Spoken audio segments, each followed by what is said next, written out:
मी इथं RTO ऑफिसमध्ये काय करायला म्हणजे चला तुम्हाला सांगतो. सकाळी जायचं होतं कॉलेजला. त्यासाठी मी कामावरून आलो होतो. रेडी ते होऊन सगळं अंघोळ ते झालं होतं आणि घरला ते लॉक करायचं होतं. आणि सकाळी आल्या बाईकला सगळं स्वच्छ पुसून घेतलं होतं आणि बाहेर आलो होतो. मग फ्रेंडला कॉल केला होतो आणि तिने बोललं होतं की मी सकाळी 8ला लवकरच आलो म्हणला होता.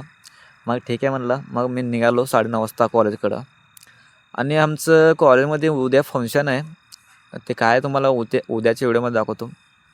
आता सध्या मी कुठं आहे म्हणजे मी मागच्यापर्यंत माझं लायसन्स काढायला टाकलं होतो आणि ते भैय्यापाशी आलो होतो आणि ते भैय्या म्हणलं होतं की तुझं कच्चं लायसन्स झालं आहे आणि पक्कासाठी लायसन्ससाठी अप्लाय करायचं आहे. त्यासाठी मी तर भैय्यापाशी आलो होतो. मग भैय्या म्हणला की तू RTO ऑफिसमध्ये जा. तिथं ते एक सर भेटते त्यांना बोल आणि सगळं डॉक्युमेंट्सवर ते सही करून घे. मग तिथलं मी आलो इथं RTO ऑफिसमध्ये सगळं सही ते करून घेतलो आणि इथं ऑफिसपाशी गर्दी होतं म्हणून मी संध्याकाळी आलो परत. सगळं हेल्मेट ते त्यांनी दिले होते ते राईड करायला.